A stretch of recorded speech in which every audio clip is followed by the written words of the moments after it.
You quote tweeted a video of Iranian missiles falling near the Israeli Dimona nuclear reactor. And you wrote, Dimona, it has been said, is the actual place of Israel's third temple. It has put its faith in nuclear weapons arsenal.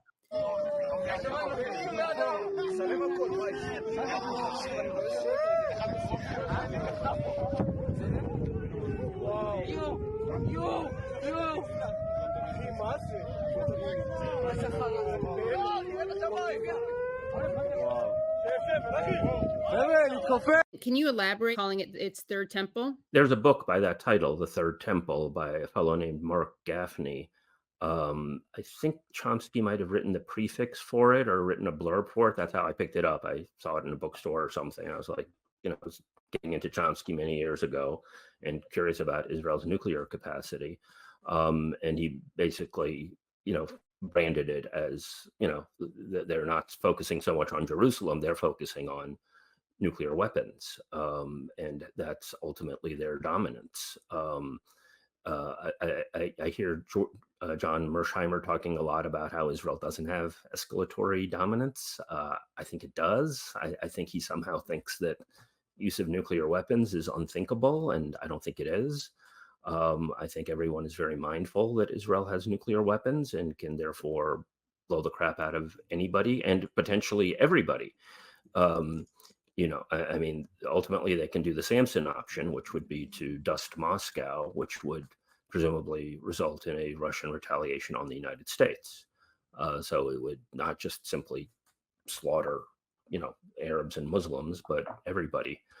And the U.S. refuses to acknowledge that Israel has nuclear weapons. I've made a point of asking the State Department, various senators, including members of the so-called Squad.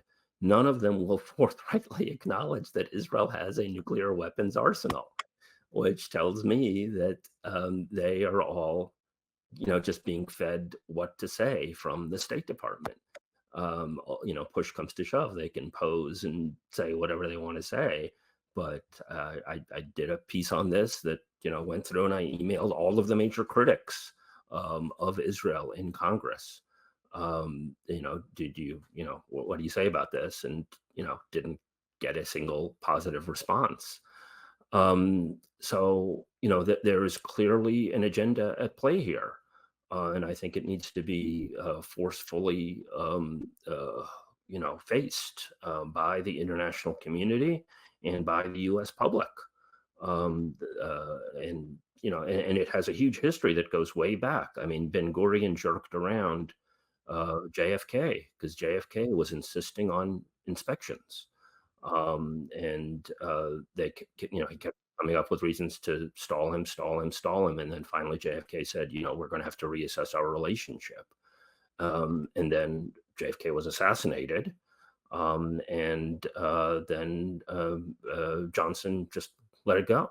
And then they developed this understanding of, nobody says a word about it, but we winky, winky, winky, winky.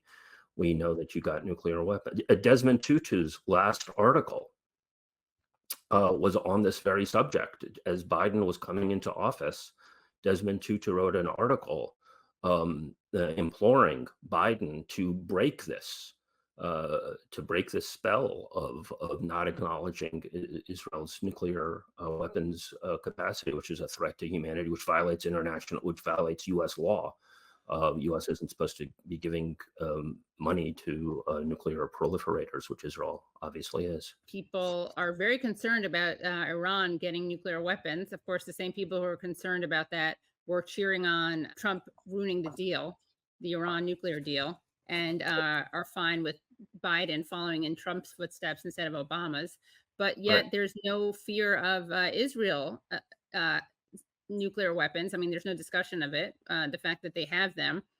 But I mean, they're so unhinged. I mean, look at what they're doing right now. Why aren't people afraid of that when Iran uses so much restraint compared to Israel? It's not remotely comparable.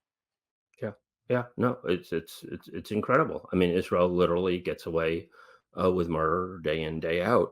And it's the biases of the U.S. establishment and the adjacent media, and increasingly the big tech platforms, and so on. And people, we need to find creative ways of getting around that. I want to mention some things that I saw in the comments. So a lot of people want to know more about the Sampson option.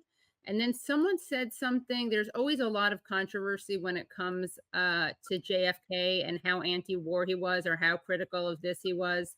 And it was someone pushing back on something that you said about JFK. And I want you to respond to it because there's kind of, I feel like there are two schools of thought when it comes to JFK. Some people think he was actually really a threat to the war machine, and some people think he wasn't.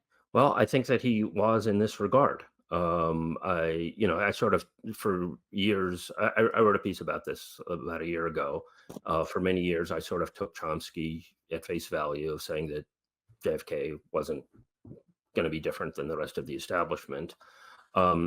But what was remarkable to me was finding out that, and I had followed Israel's nuclear, capacity and questioned politicians about it, but I didn't know that JFK had objected so strenuously until just a couple of years ago. And I started looking at that, and I found a substantial case that no, he was really pushing back on this.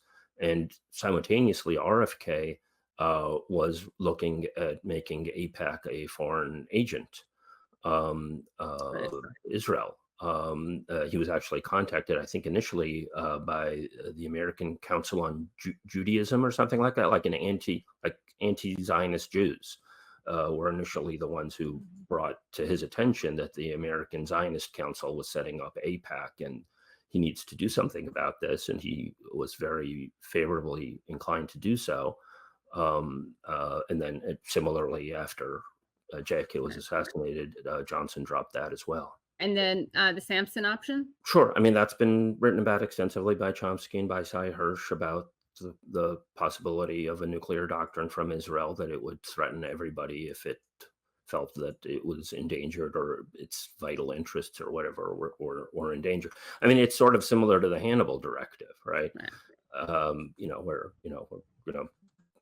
What do you mean that doesn't exist? yeah, You're right, so ignorant. How could you say that? Don't you know anything? Hannibal Doctrine, which is basically what yeah, that you'd rather kill your own hostages right, than let them be taken away because you don't want to negotiate. Yeah. right. And we saw everyone who said that there was a Hannibal Directive used on October 7th was called a conspiracy theorist, and now Israeli media is acknowledging that there was actually a mass Hannibal. And I did ask about ask about it at the State Department at one point, and they were like, we have nothing about that alleged directive or something like Right. Matt Miller basically denied that it existed. And it's always delight to force him to lie directly. Right. You know what's interesting is Hannibal, the actual case of Hannibal, like the actual person, that was a case of suicide, mass suicide. But what Right? Israel's doing is not suicide, it's the opposite, it's homicide. It's homicide of its own citizens. Yes. Right. Yeah. Yeah. Mass homicide.